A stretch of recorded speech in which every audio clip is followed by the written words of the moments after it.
안녕하십니까? 신앙의 깊이를 더하는 지식 채널에 오신 것을 환영합니다.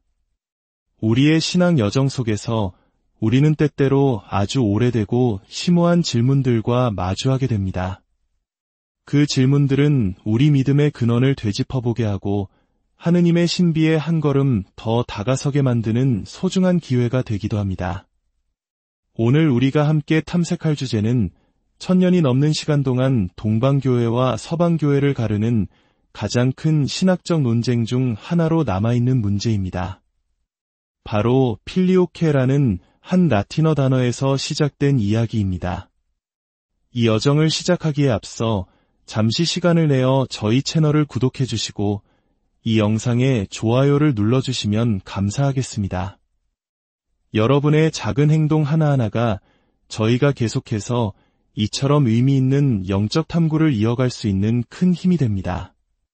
또한 이 지혜의 나눔을 주변 분들과 함께 하신다면 그 또한 주님의 은총을 널리 전하는 아름다운 행위가 될 것입니다. 이 영상을 시청하시는 모든 분들께 하느님의 평화와 축복이 함께하기를 기도합니다. 자, 그럼 이제 위대한 신학자 토마스 아퀴나스 성인의 지혜를 빌려 필리오케 논쟁의 중심으로 함께 들어가 보겠습니다. 우리는 미사 때마다 니케아 콘스탄티노폴리스 신경을 통해 우리의 신앙을 고백합니다. 그 고백의 한가운데 우리는 이렇게 기도합니다. 성령을 믿나이다. 주님이시며 생명을 주시는 성령께서는 성부에게서 발하시고 그런데 바로 이 부분에서 역사적인 신학 논쟁이 시작되었습니다. 서방 가톨릭 교회는 이 구절에 그리고 성자에게서 라는 문구를 추가했습니다. 즉, 성령께서는 성부와 성자에게서 발하시고 라고 고백하는 것입니다. 이 작은 추가가 왜 그토록 중요했을까요? 이것은 단순히 단어 하나의 문제가 아니었습니다.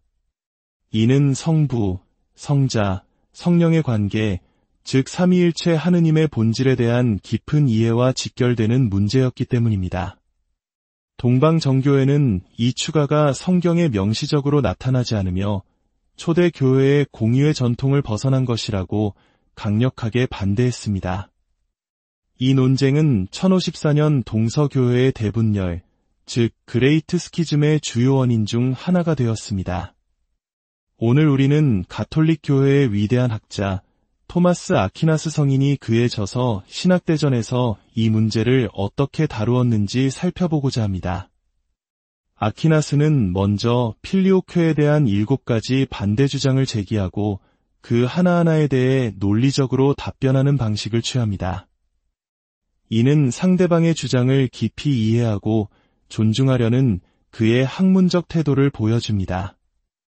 첫 번째 반론은 가장 근본적인 문제입니다. 성경 어디에도 성령이 성자에게서 발하신다는 명시적인 구절이 없다. 요한복음 15장 26절에는 진리의 영은 아버지에게서 나오신다라고 분명히 기록되어 있습니다. 성경에 없는 말을 신앙의 조항으로 삼는 것은 위험하지 않은가? 이것은 매우 강력하고 설득력 있는 반론입니다. 이에 대해 토마스 아퀴나스는 이렇게 답합니다. 우리는 하느님에 대해 이야기할 때 성경에 명시적으로 혹은 함축적으로 드러난 것 외에는 말해서는 안 된다는 점에 동의합니다. 성령이 성자에게서 발하신다는 표현이 글자 그대로 성경에 나오지는 않습니다. 하지만 그 의미는 성경 전체의 맥락 속에 특히 성자의 말씀 안에 함축적으로 담겨 있습니다. 예를 들어 예수님께서는 성령에 대해 말씀하시며 그 영이 나를 영광스럽게 할 것이다. 나에게서 받아 너희에게 알려줄 것이기 때문이다. 라고 하셨습니다. 성령께서 성자의 것을 받는다는 것은 성령의 기원이 성자와 깊이 연관되어 있음을 시사하는 것입니다. 아퀴나스는 더 나아가 성경에서 성부에 대해 말하는 것은 성부와 성자를 구분하는 고유한 관계를 제외하고는 성자에게도 동일하게 적용된다는 원칙을 제시합니다. 따라서 성령이 성부에게서 발하신다는 말씀이 성자에게서 발하신다는 가능성을 배제하는 것이 아니라고 설명합니다. 두 번째 반론은 교회의 전통에 근거합니다. 초기 교회의 위대한 공의회였던 콘스탄티노폴리스 공의회 신경 원문에는 필리오케가 없다. 그런데 후대에 와서 누가 감히 신경을 수정할 수 있는가? 이는 교회의 권위와 전통의 불변성을 강조하는 주장입니다. 아퀴나스는 이 문제에 대해 교의가 발전하는 원리를 설명합니다. 모든 공의회는 그 시대에 만연했던 이단에 맞서 신앙을 수호하기 위해 신경을 작성하거나 보완했습니다. 따라서 후대의 공의회가 새로운 신경을 만든 것이 아니라 기존의 신경에 함축적으로 담겨있던 진리를 새롭게 등장한 이단에 맞서기 위해 명시적으로 설명한 것입니다. 즉, 초기 공의회 시대에는 성령이 성자에게서 발하신다는 점을 부정하는 이단이 없었기에 굳이 명시할 필요가 없었습니다. 그러나 후대에 그러한 주장이 나타나자 교회는 로마 교황의 권위 아래 소집된 서방 공의회를 통해 이 진리를 명확히 할 필요가 있었던 것입니다. 세 번째 반론은 교부의 권위를 빌립니다. 다마스쿠스의 성요한과 같은 존경받는 교부는 우리는 성령이 성부에게서 오셨다고 말하지만 성자에게서 오셨다고는 말하지 않는다라고 분명히 밝혔다. 위대한 성인의 가르침을 거스를 수 있는가?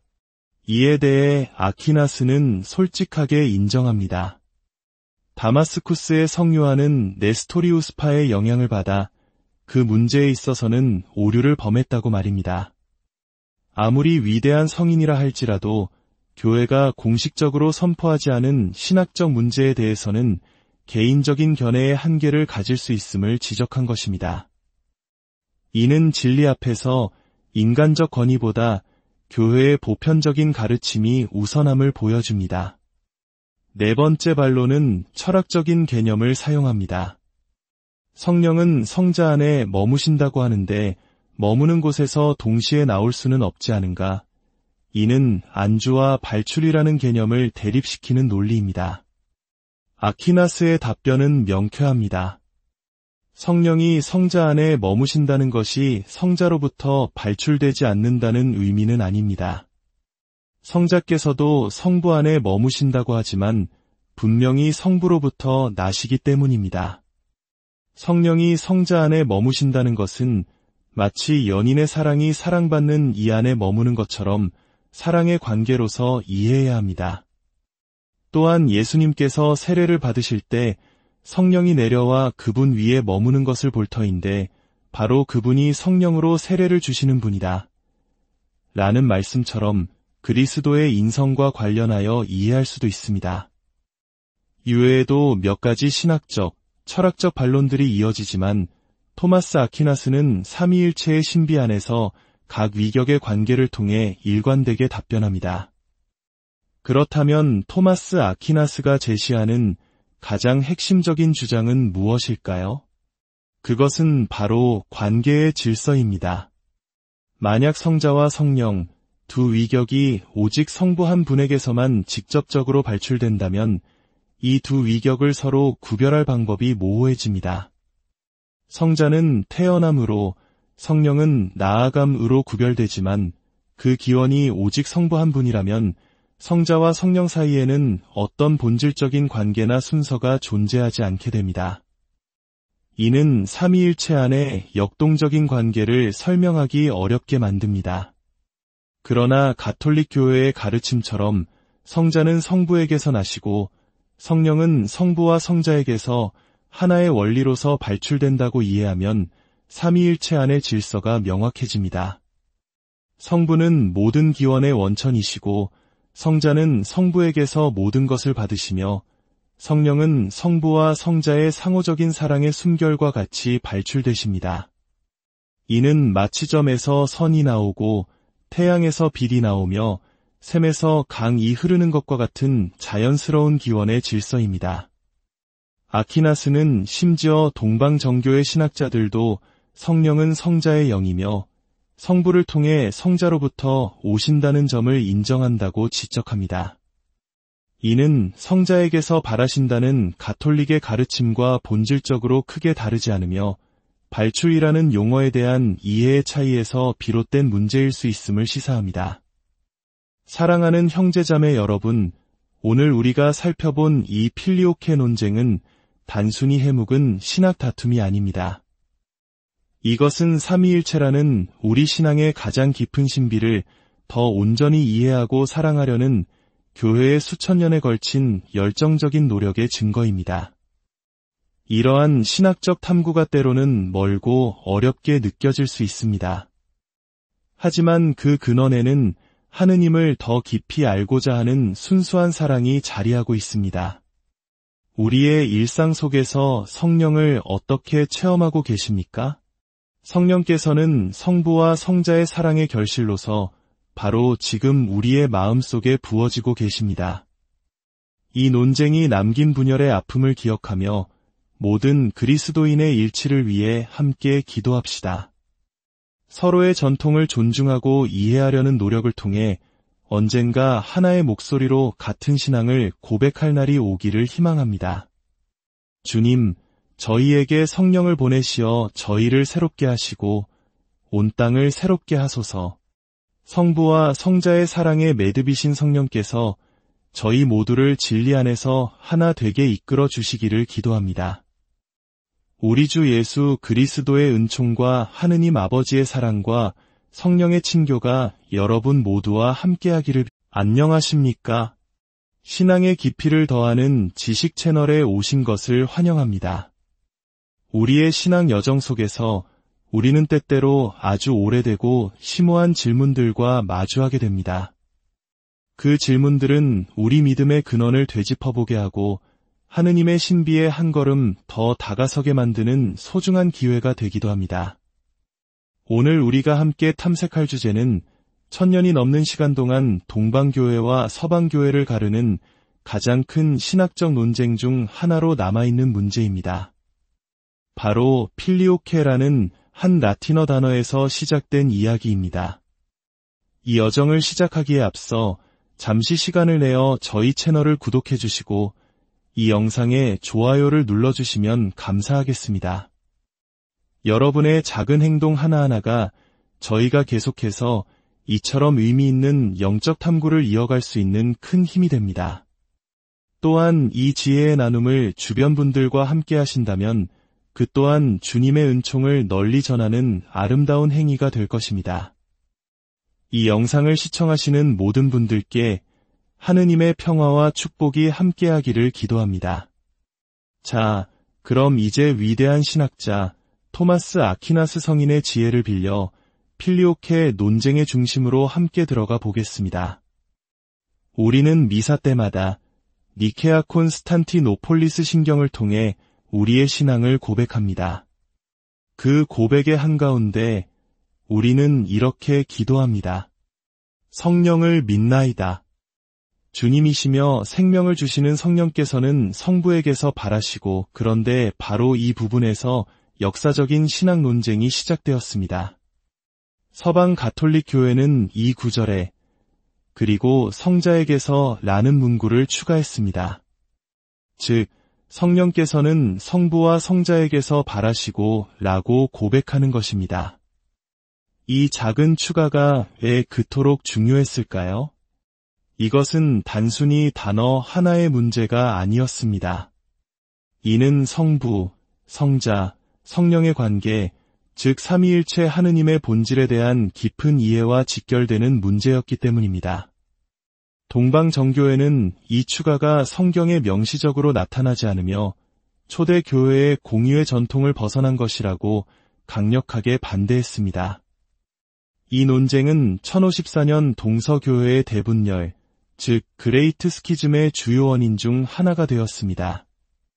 오늘 우리는 가톨릭 교회의 위대한 학자 토마스 아퀴나스 성인이 그에 져서 신학대전에서 이 문제를 어떻게 다루었는지 살펴보고자 합니다. 아퀴나스는 먼저 필리오케에 대한 7가지 반대 주장을 제기하고 그 하나하나에 대해 논리적으로 답변하는 방식을 취합니다. 이는 상대방의 주장을 깊이 이해하고 존중하려는 그의 학문적 태도를 보여줍니다. 첫 번째 반론은 가장 근본적인 문제입니다. 성경 어디에도 성령이 성자에게서 발하신다는 명시적인 구절이 없다. 요한복음 15장 26절에는 진리의 영은 아버지에게서 나오신다라고 분명히 기록되어 있습니다. 성경에 없는 말을 신앙의 조항으로 삼는 것은 위험하지 않은가? 이것은 매우 강력하고 설득력 있는 반론입니다. 이에 대해 토마스 아퀴나스는 이렇게 답합니다. 우리는 하느님에 대해 이야기할 때 성경에 명시적으로 혹은 함축적으로 드러난 것 외에는 말해서는 안 된다는 점에 동의합니다. 성령이 성자에게서 발하신다는 표현이 글자 그대로 성경에 나오지는 않습니다. 하지만 그 의미는 성경 전체의 맥락 속에 특히 성자의 말씀 안에 함축적으로 담겨 있습니다. 예를 들어 예수님께서는 성령에 대해 말씀하시며 그 영이 나를 영광스럽게 할 것이다. 나에게서 받아 너희에게 알려줄 것이기 때문이다. 라고 하셨습니다. 성령께서 성자의 것을 받는다는 것은 성령의 기원이 성자와 깊이 연관되어 있음을 시사하는 것입니다. 아퀴나스는 더 나아가 성경에서 성부에 대해 말하는 것은 성부와 성자를 구분하는 고유한 관계를 제외하고는 성자에게도 동일하게 적용된다는 원칙을 제시합니다. 따라서 성령이 성부에게서 발하신다는 말씀이 성자에게서 발하신다는 가능성을 배제하는 것이 아니라고 설명합니다. 두 번째 반론은 교회의 전통에 근거합니다. 초기 교회의 위대한 공의회였던 콘스탄티노폴리스 공의회 신경 원문에는 필리오케가 없다. 그런데 후대에 와서 누가 감히 신경을 수정할 수 있는가? 이는 교회의 권위와 전통의 불변성을 강조하는 주장입니다. 아퀴나스는 이 문제에 대해 교의가 발전하는 원리를 설명합니다. 모든 공의회는 그 시대에 만연했던 이단에 맞서 신앙을 수호하기 위해 신경을 작성하거나 보완했습니다. 따라서 후대의 공의회가 새로운 신경을 만든 것이 아니라 기존의 신경에 함축적으로 담겨있던 진리를 새롭게 등장한 이단에 맞서기 위해 명시적으로 설명한 것입니다. 즉, 초기 공의회 시대에는 성령이 성자에게서 발하신다는 점을 부정하는 이단이 없었기에 굳이 명시할 필요가 없었습니다. 그러나 후대에 그러한 주장이 나타나자 교회는 로마 교황의 권위 아래 소집된 서방 공의회를 통해 이 진리를 명확히 할 필요가 있었던 것입니다. 세 번째 반론은 교부의 권위를 빌립니다. 다마스쿠스의 성요한과 같은 존경받는 교부는 우리는 성령이 성부에게서 오셨다고 말하지만 성자에게서 오셨다고는 말하지 않는다라고 분명히 밝혔다. 위대한 성인의 가르침을 거스를 수 있는가? 이에 대해 아퀴나스는 솔직하게 인정합니다. 다마스쿠스의 성요한은 네스토리우스파의 영향을 받아 그 문제에 있어서는 오류를 범했다고 말입니다. 아무리 위대한 성인이라 할지라도 교회가 공식적으로 선포하지 않은 신학적 문제에 대해서는 개인적인 견해의 한계를 가질 수 있음을 지적한 것입니다. 이는 진리 앞에서 인간적 권위보다 교회의 보편적인 가르침이 우선함을 보여줍니다. 네 번째 반론은 철학적인 개념을 사용합니다. 성령은 성자 안에 머무신다고 하는데 머무는 곳에서 동시에 나올 수는 없지 않은가? 이는 안주와 발출이라는 개념을 대립시키는 논리입니다. 아퀴나스의 답변은 명쾌합니다. 성령이 성자 안에 머무신다는 것이 성자로부터 발출되지 않는다는 의미는 아닙니다. 성자께서도 성부 안에 머무신다고 하지만 분명히 성부로부터 나시기 때문입니다. 성령이 성자 안에 머무신다는 것은 마치 연인의 사랑이 사랑받는 이 안에 머무는 것처럼 사랑의 관계로서 이해해야 합니다. 또한 예수님께서 세례를 받으실 때 성령이 내려와 그분 위에 머무는 것을 볼 터인데 바로 그분이 성령으로 세례를 주시는 분이다. 라는 말씀처럼 그리스도의 인성과 관련하여 이해할 수도 있습니다. 이외에도 몇 가지 신학적, 철학적 반론들이 이어지지만 토마스 아퀴나스는 삼위일체의 신비 안에서 각 위격의 관계를 통해 일관되게 답변합니다. 그렇다면 토마스 아퀴나스가 제시하는 가장 핵심적인 주장은 무엇일까요? 그것은 바로 관계의 질서입니다. 만약 성자와 성령, 두 위격이 오직 성부 한 분에게서만 직접적으로 발출된다면 이 두 위격을 서로 구별할 방법이 모호해집니다. 성자는 태어남으로, 성령은 나아감으로 구별되지만 그 기원이 오직 성부 한 분이라면 성자와 성령 사이에는 어떤 본질적인 관계나 순서가 존재하지 않게 됩니다. 이는 삼위일체 안에 역동적인 관계를 설명하기 어렵게 만듭니다. 그러나 가톨릭 교회의 가르침처럼 성자는 성부에게서 나시고 성령은 성부와 성자에게서 하나의 원리로서 발출된다고 이해하면 삼위일체 안의 질서가 명확해집니다. 성부는 모든 기원의 원천이시고 성자는 성부에게서 모든 것을 받으시며 성령은 성부와 성자의 상호적인 사랑의 숨결과 같이 발출되십니다. 이는 마취점에서 선이 나오고 태양에서 빛이 나오며 샘에서 강이 흐르는 것과 같은 자연스러운 기원의 질서입니다. 아퀴나스는 심지어 동방정교의 신학자들도 성령은 성자의 영이며 성부를 통해 성자로부터 오신다는 점을 인정한다고 지적합니다. 이는 성자에게서 발하신다는 가톨릭의 가르침과 본질적으로 크게 다르지 않으며 발출이라는 용어에 대한 이해의 차이에서 비롯된 문제일 수 있음을 시사합니다. 사랑하는 형제자매 여러분, 오늘 우리가 살펴본 이 필리오케 논쟁은 단순히 해묵은 신학 다툼이 아닙니다. 이것은 삼위일체라는 우리 신앙의 가장 깊은 신비를 더 온전히 이해하고 사랑하려는 교회의 수천 년에 걸친 열정적인 노력의 증거입니다. 이러한 신학적 탐구가 때로는 멀고 어렵게 느껴질 수 있습니다. 하지만 그 근원에는 하느님을 더 깊이 알고자 하는 순수한 사랑이 자리하고 있습니다. 우리의 일상 속에서 성령을 어떻게 체험하고 계십니까?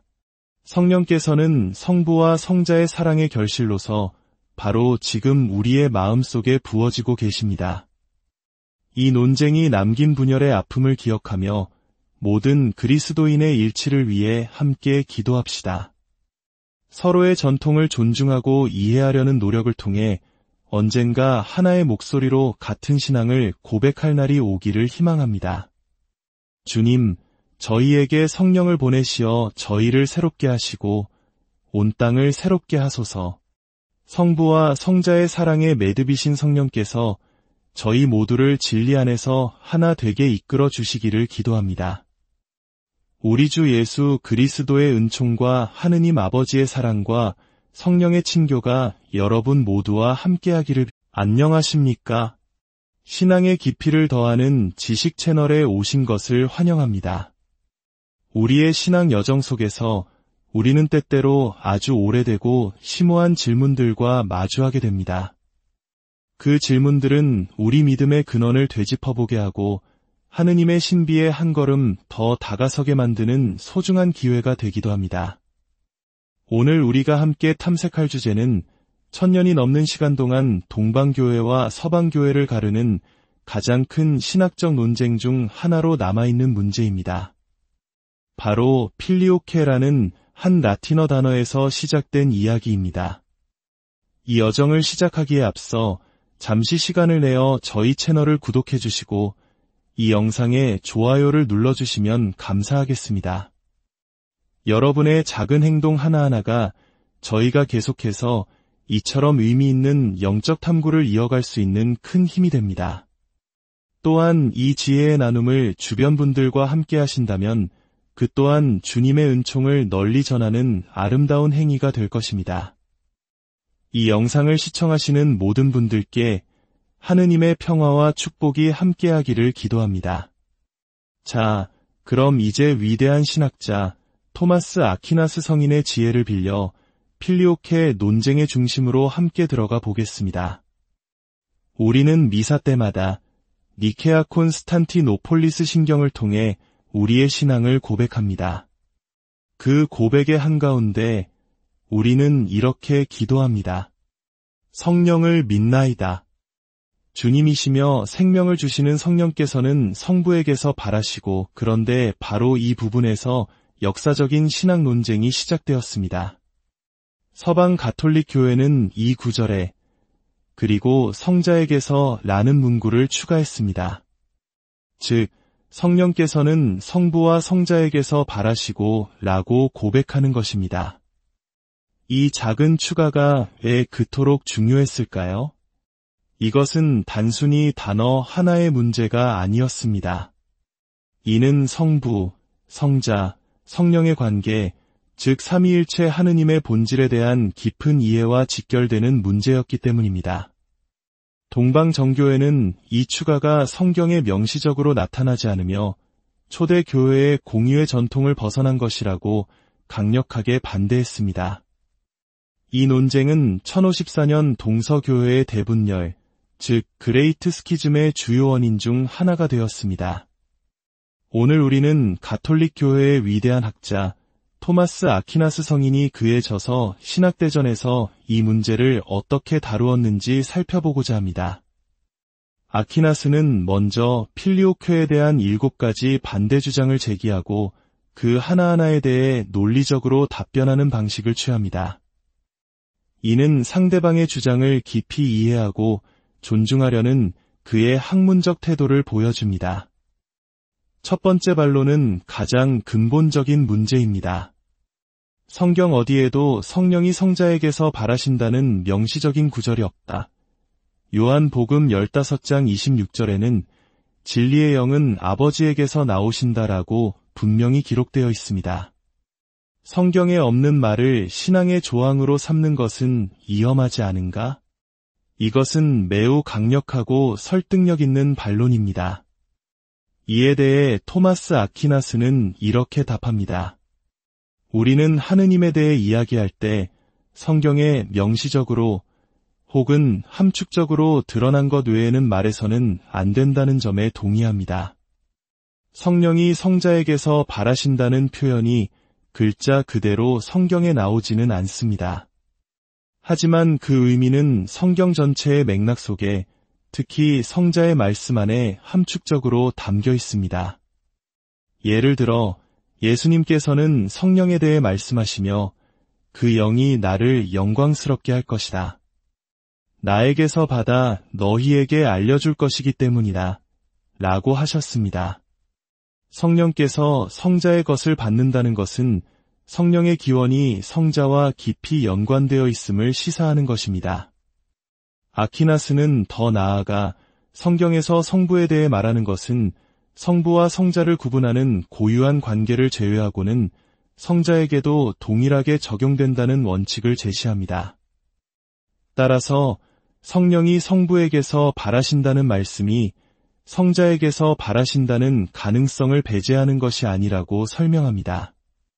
두 번째 반론은 교회의 전통에 근거합니다. 초기 교회의 위대한 공의회였던 콘스탄티노폴리스 공의회 신경 원문에는 필리오케가 없다. 그런데 후대에 와서 누가 감히 신경을 수정할 수 있는가?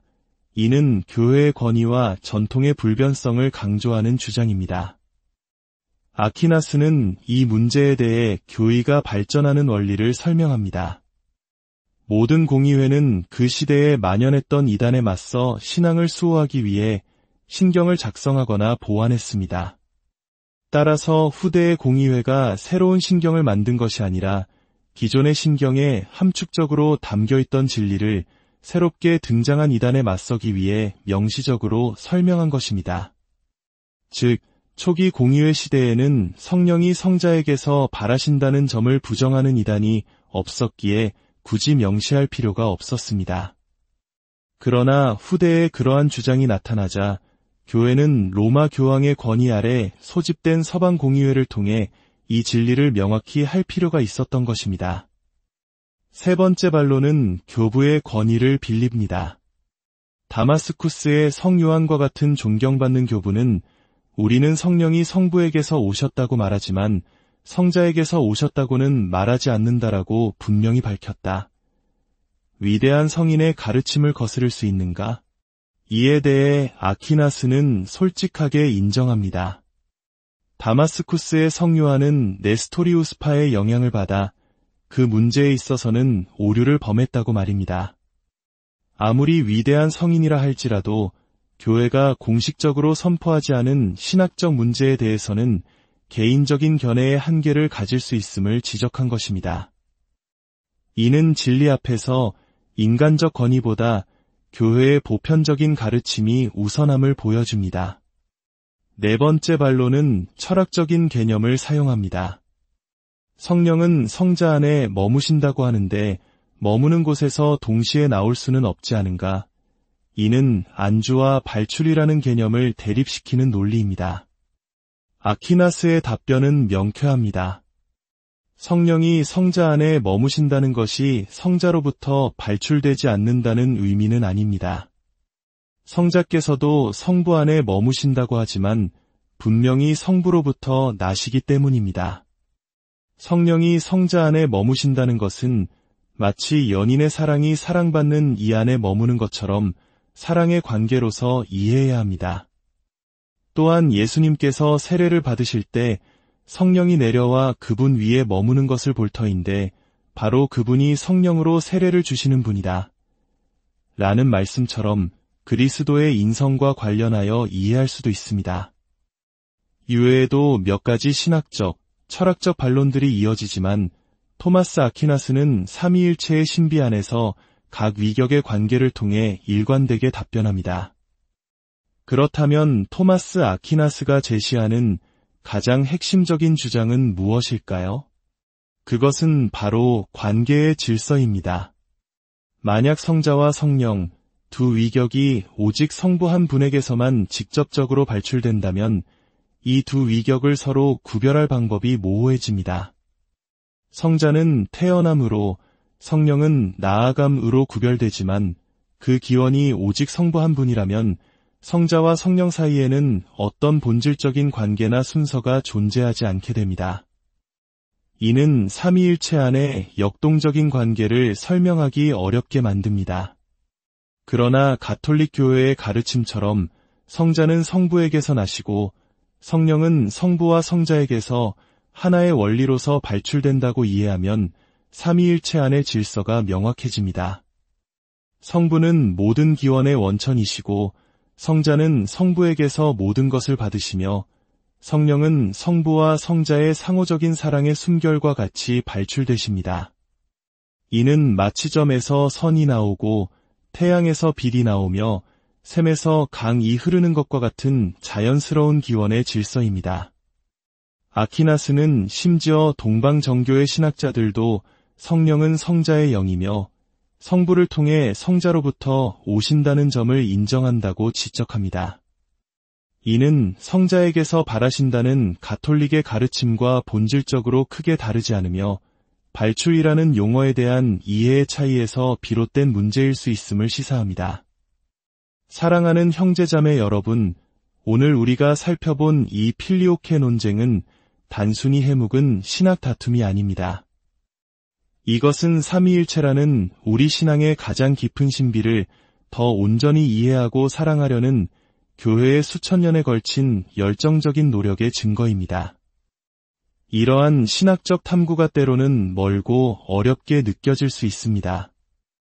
하지만 그 근원에는 하느님을 더 깊이 알고자 하는 순수한 사랑이 자리하고 있습니다.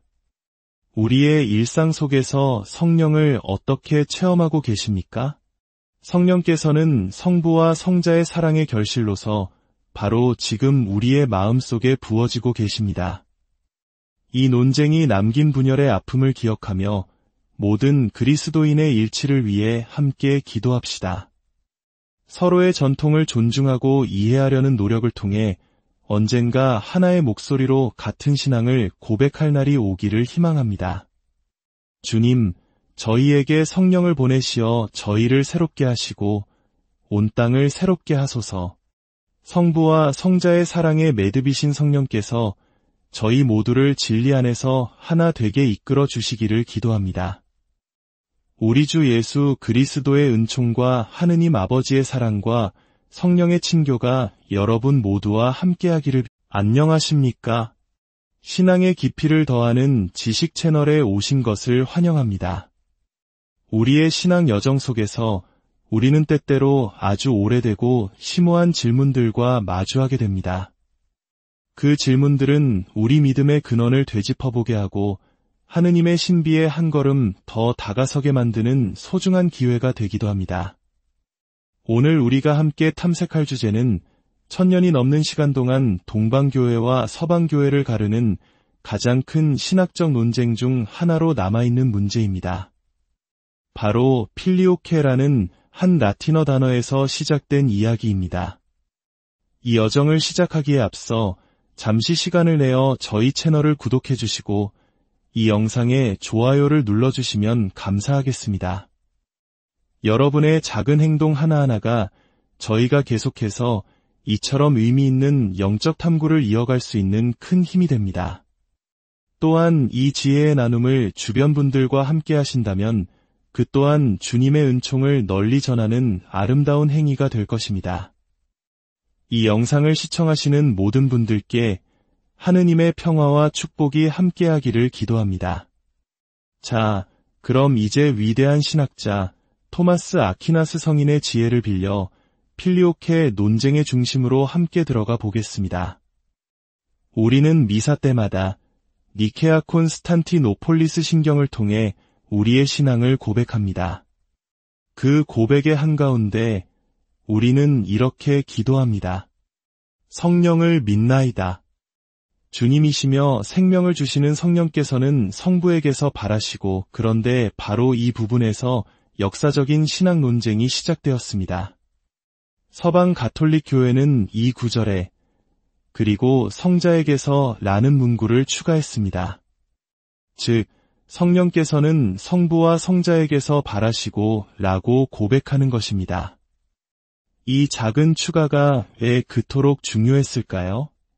이것은 단순히 단어 하나의 문제가 아니었습니다. 이는 성부, 성자, 성령의 관계, 즉 삼위일체 하느님의 본질에 대한 깊은 이해와 직결되는 문제였기 때문입니다. 동방정교회는 이 추가가 성경에 명시적으로 나타나지 않으며 초대 교회의 공유의 전통을 벗어난 것이라고 강력하게 반대했습니다. 이 논쟁은 1054년 동서교회의 대분열, 즉 그레이트 스키즘의 주요 원인 중 하나가 되었습니다. 오늘 우리는 가톨릭 교회의 위대한 학자 토마스 아퀴나스 성인이 그에 져서 신학대전에서 이 문제를 어떻게 다루었는지 살펴보고자 합니다. 아퀴나스는 먼저 필리오케에 대한 7가지 반대 주장을 제기하고 그 하나하나에 대해 논리적으로 답변하는 방식을 취합니다. 이는 상대방의 주장을 깊이 이해하고 존중하려는 그의 학문적 태도를 보여줍니다. 첫 번째 반론은 가장 근본적인 문제입니다. 성경 어디에도 성령이 성자에게서 발하신다는 명시적인 구절이 없다.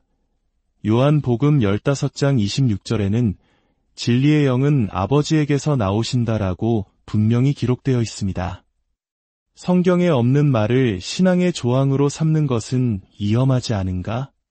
이것은 매우 강력하고 설득력 있는 반론입니다. 이에 대해 토마스 아퀴나스는 이렇게 답합니다. 우리는 하느님에 대해 이야기할 때 성경에 명시적으로 혹은 함축적으로 드러난 것 외에는 말해서는 안 된다는 점에 동의합니다. 성령이 성자에게서 발하신다는 표현이 글자 그대로 성경에 나오지는 않습니다. 하지만 그 의미는 성경 전체의 맥락 속에 특히 성자의 말씀 안에 함축적으로 담겨 있습니다. 예를 들어 예수님께서는 성령에 대해 말씀하시며 그 영이 나를 영광스럽게 할 것이다. 나에게서 받아 너희에게 알려줄 것이기 때문이다. 라고 하셨습니다. 성령께서 성자의 것을 받는다는 것은 성령의 기원이 성자와 깊이 연관되어 있음을 시사하는 것입니다. 아퀴나스는 더 나아가 성경에서 성부에 대해 말하는 것은 성부와 성자를 구분하는 고유한 관계를 제외하고는 성자에게도 동일하게 적용된다는 원칙을 제시합니다. 따라서 성령이 성부에게서 발하신다는 말씀이 성자에게서 발하신다는 가능성을 배제하는 것이 아니라고 설명합니다. 두 번째 반론은 교회의 전통에 근거합니다. 초기 교회의 위대한 공의회였던 콘스탄티노폴리스 공의회 신경 원문에는 필리오케가 없다. 그런데 후대에 와서 누가 감히 신경을 수정할 수 있는가? 이는 교회의 권위와 전통의 불변성을 강조하는 주장입니다. 아퀴나스는 이 문제에 대해 교의가 발전하는 원리를 설명합니다. 모든 공의회는 그 시대에 만연했던 이단에 맞서 신앙을 수호하기 위해 신경을 작성하거나 보완했습니다. 따라서 후대의 공의회가 새로운 신경을 만든 것이 아니라 기존의 신경에 함축적으로 담겨있던 진리를 새롭게 등장한 이단에 맞서기 위해 명시적으로 설명한 것입니다. 즉, 초기 공의회 시대에는 성령이 성자에게서 발하신다는 점을 부정하는 이단이 없었기에 굳이 명시할 필요가 없었습니다. 그러나 후대에 그러한 주장이 나타나자 교회는 로마 교황의 권위 아래 소집된 서방 공의회를 통해 이 진리를 명확히 할 필요가 있었던 것입니다. 세 번째 반론은 교부의 권위를 빌립니다. 다마스쿠스의 성요한과 같은 존경받는 교부는 우리는 성령이 성부에게서 오셨다고 말하지만 성자에게서 오셨다고는 말하지 않는다라고 분명히 밝혔다. 위대한 성인의 가르침을 거스를 수 있는가? 이에 대해 아퀴나스는 솔직하게 인정합니다. 다마스쿠스의 성요한은 네스토리우스파의 영향을 받아 그 문제에 있어서는 오류를 범했다고 말입니다. 아무리 위대한 성인이라 할지라도 교회가 공식적으로 선포하지 않은 신학적 문제에 대해서는 개인적인 견해의 한계를 가질 수 있음을 지적한 것입니다. 이는 진리 앞에서 인간적 권위보다 교회의 보편적인 가르침이 우선함을 보여줍니다. 네 번째 반론은 철학적인 개념을 사용합니다. 성령은 성자 안에 머무신다고 하는데 머무는 곳에서 동시에 나올 수는 없지 않은가? 이는 안주와 발출이라는 개념을 대립시키는 논리입니다. 아퀴나스의 답변은 명쾌합니다. 성령이 성자 안에 머무신다는 것이 성자로부터 발출되지 않는다는 의미는 아닙니다. 성자께서도 성부 안에 머무신다고 하지만 분명히 성부로부터 나시기 때문입니다. 성령이 성자 안에 머무신다는 것은 마치 연인의 사랑이 사랑받는 이 안에 머무는 것처럼 사랑의 관계로서 이해해야 합니다. 또한 예수님께서 세례를 받으실 때 성령이 내려와 그분 위에 머무는 것을 볼 터인데 바로 그분이 성령으로 세례를 주시는 분이다.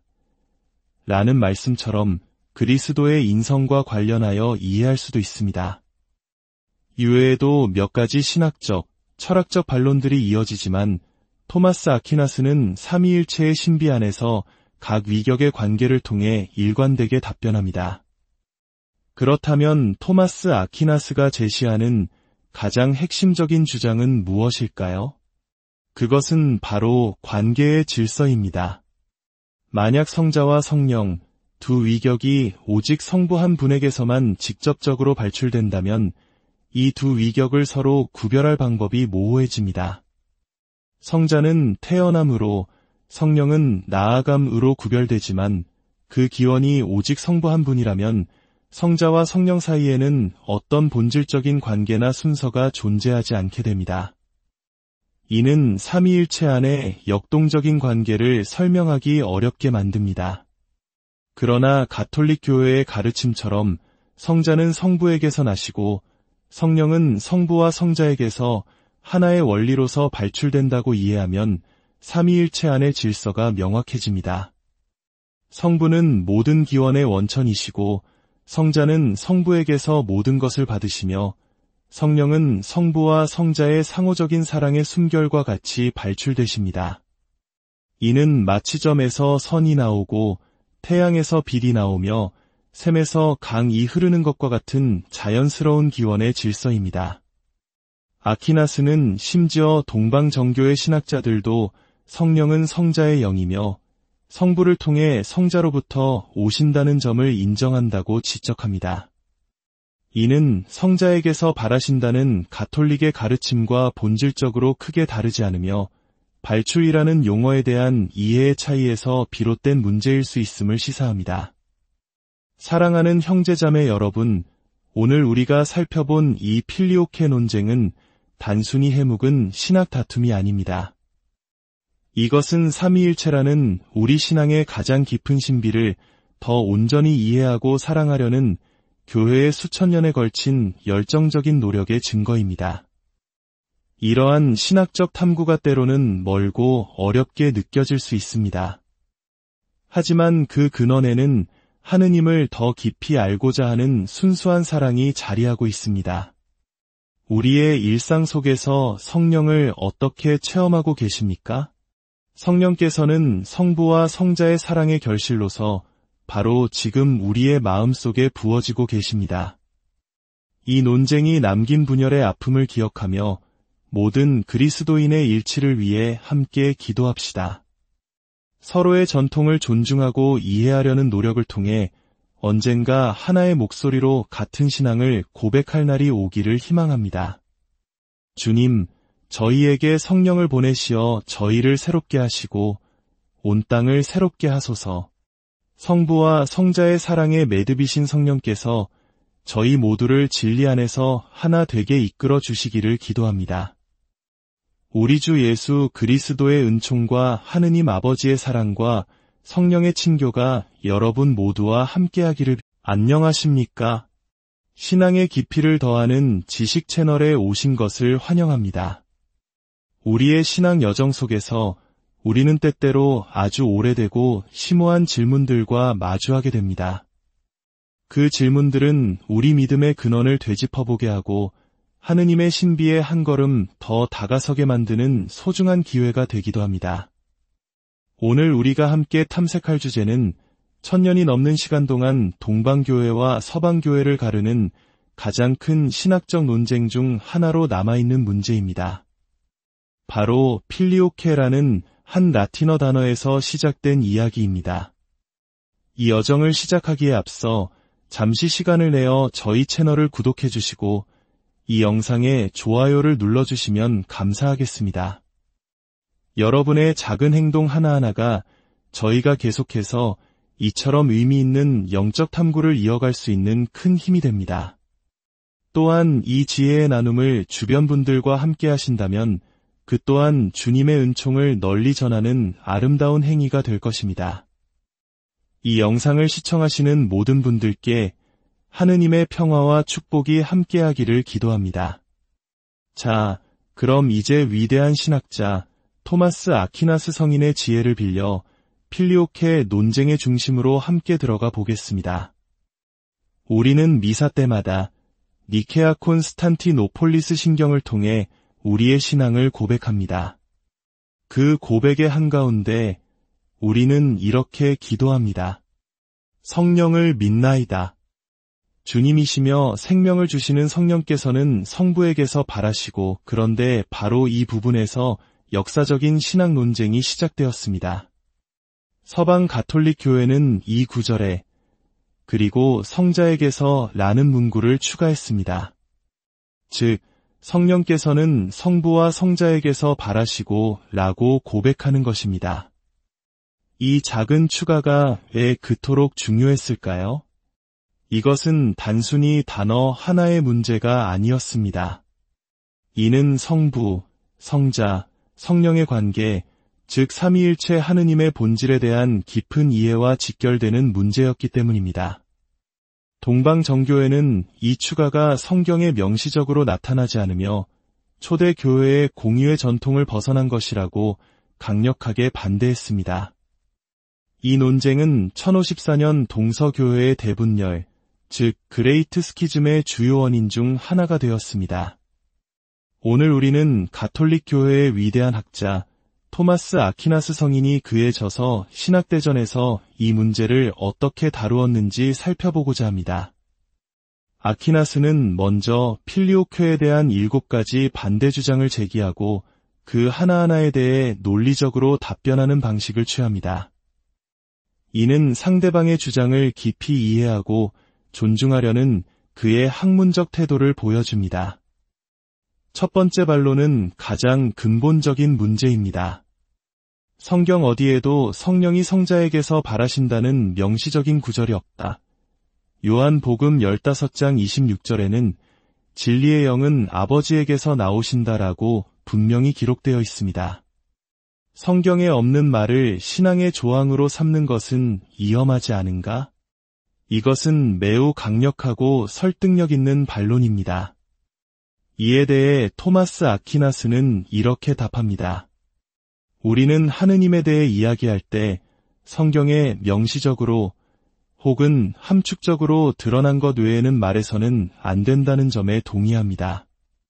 성령이 성자에게서 발하신다는 표현이 글자 그대로 성경에 나오지는 않습니다. 하지만 그 의미는 성경 전체의 맥락 속에 특히 성자의 말씀 안에 함축적으로 담겨 있습니다. 예를 들어 예수님께서는 성령에 대해 말씀하시며 그 영이 나를 영광스럽게 할 것이다.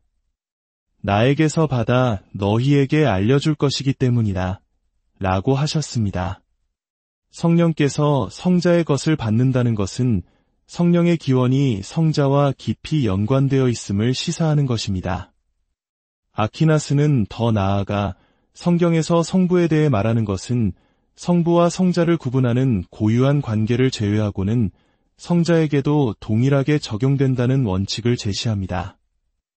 따라서 성령이 성부에게서 발하신다는 말씀이 성자에게서 발하신다는 가능성을 배제하는 것이 아니라고 설명합니다. 두 번째 반론은 교회의 전통에 근거합니다. 초기 교회의 위대한 공의회였던 콘스탄티노폴리스 공의회 신경 원문에는 필리오케가 없다. 그런데 후대에 와서 누가 감히 신경을 수정할 수 있는가? 이는 교회의 권위와 전통의 불변성을 강조하는 주장입니다. 아퀴나스는 이 문제에 대해 교의가 발전하는 원리를 설명합니다. 모든 공의회는 그 시대에 만연했던 이단에 맞서 신앙을 수호하기 위해 신경을 작성하거나 보완했습니다.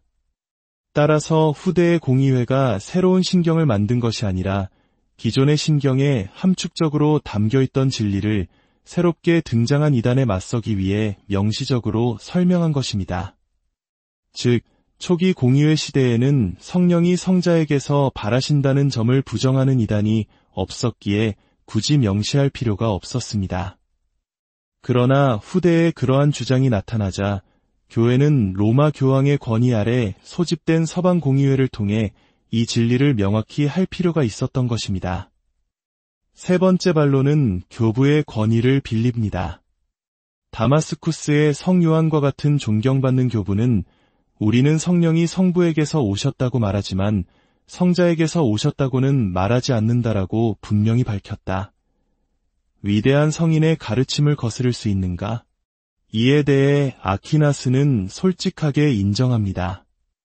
다마스쿠스의 성요한은 네스토리우스파의 영향을 받아 그 문제에 있어서는 오류를 범했다고 말입니다. 아무리 위대한 성인이라 할지라도 교회가 공식적으로 선포하지 않은 신학적 문제에 대해서는 개인적인 견해의 한계를 가질 수 있음을 지적한 것입니다. 이는 진리 앞에서 인간적 권위보다 교회의 보편적인 가르침이 우선함을 보여줍니다. 네 번째 반론은 철학적인 개념을 사용합니다. 성령은 성자 안에 머무신다고 하는데 머무는 곳에서 동시에 나올 수는 없지 않은가? 이는 안주와 발출이라는 개념을 대립시키는 논리입니다. 아퀴나스의 답변은 명쾌합니다. 성령이 성자 안에 머무신다는 것이 성자로부터 발출되지 않는다는 의미는 아닙니다. 성자께서도 성부 안에 머무신다고 하지만 분명히 성부로부터 나시기 때문입니다. 성령이 성자 안에 머무신다는 것은 마치 연인의 사랑이 사랑받는 이 안에 머무는 것처럼 사랑의 관계로서 이해해야 합니다. 또한 예수님께서 세례를 받으실 때 성령이 내려와 그분 위에 머무는 것을 볼 터인데 바로 그분이 성령으로 세례를 주시는 분이다. 라는 말씀처럼 그리스도의 인성과 관련하여 이해할 수도 있습니다.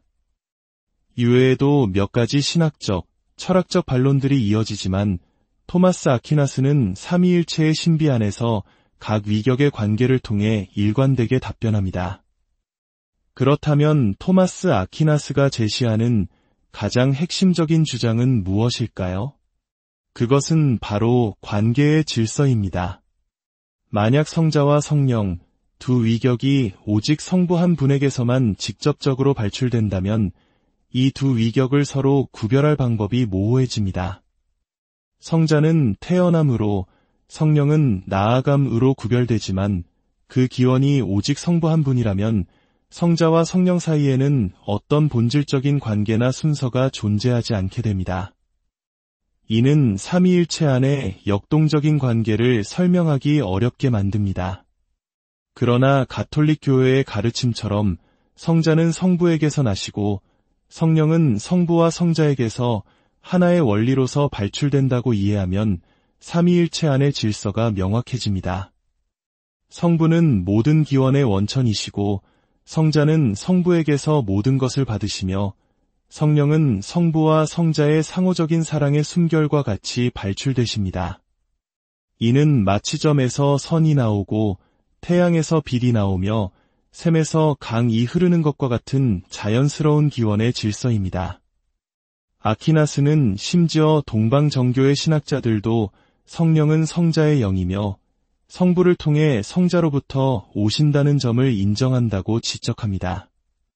이는 성자에게서 발하신다는 가톨릭의 가르침과 본질적으로 크게 다르지 않으며 발출이라는 용어에 대한 이해의 차이에서 비롯된 문제일 수 있음을 시사합니다. 사랑하는 형제자매 여러분, 오늘 우리가 살펴본 이 필리오케 논쟁은 단순히 해묵은 신학 다툼이 아닙니다. 이것은 삼위일체라는 우리 신앙의 가장 깊은 신비를 더 온전히 이해하고 사랑하려는 교회의 수천 년에 걸친 열정적인 노력의 증거입니다. 이러한 신학적 탐구가 때로는 멀고 어렵게 느껴질 수 있습니다. 하지만 그 근원에는 하느님을 더 깊이 알고자 하는 순수한 사랑이 자리하고 있습니다. 우리의 일상 속에서 성령을 어떻게 체험하고 계십니까? 성령께서는 성부와 성자의 사랑의 결실로서 바로 지금 우리의 마음속에 부어지고 계십니다. 이 논쟁이 남긴 분열의 아픔을 기억하며 모든 그리스도인의 일치를 위해 함께 기도합시다. 서로의 전통을 존중하고 이해하려는 노력을 통해 언젠가 하나의 목소리로 같은 신앙을 고백할 날이 오기를 희망합니다. 주님, 저희에게 성령을 보내시어 저희를 새롭게 하시고 온 땅을 새롭게 하소서. 성부와 성자의 사랑에 매듭이신 성령께서 저희 모두를 진리 안에서 하나 되게 이끌어 주시기를 기도합니다. 우리 주 예수 그리스도의 은총과 하느님 아버지의 사랑과 성령의 친교가 여러분 모두와 함께하기를. 안녕하십니까? 신앙의 깊이를 더하는 지식 채널에 오신 것을 환영합니다. 우리의 신앙 여정 속에서 우리는 때때로 아주 오래되고 심오한 질문들과 마주하게 됩니다. 그 질문들은 우리 믿음의 근원을 되짚어보게 하고 하느님의 신비에 한 걸음 더 다가서게 만드는 소중한 기회가 되기도 합니다. 오늘 우리가 함께 탐색할 주제는 천년이 넘는 시간 동안 동방교회와 서방교회를 가르는 가장 큰 신학적 논쟁 중 하나로 남아있는 문제입니다. 바로 필리오케라는 한 라틴어 단어에서 시작된 이야기입니다. 이 여정을 시작하기에 앞서 잠시 시간을 내어 저희 채널을 구독해 주시고 이 영상에 좋아요를 눌러주시면 감사하겠습니다. 여러분의 작은 행동 하나하나가 저희가 계속해서 이처럼 의미 있는 영적 탐구를 이어갈 수 있는 큰 힘이 됩니다. 또한 이 지혜의 나눔을 주변 분들과 함께 하신다면 그 또한 주님의 은총을 널리 전하는 아름다운 행위가 될 것입니다. 이 영상을 시청하시는 모든 분들께 하느님의 평화와 축복이 함께하기를 기도합니다. 자, 그럼 이제 위대한 신학자 토마스 아퀴나스 성인의 지혜를 빌려 필리오케의 논쟁의 중심으로 함께 들어가 보겠습니다. 우리는 미사 때마다 니케아 콘스탄티노폴리스 신경을 통해 우리의 신앙을 고백합니다.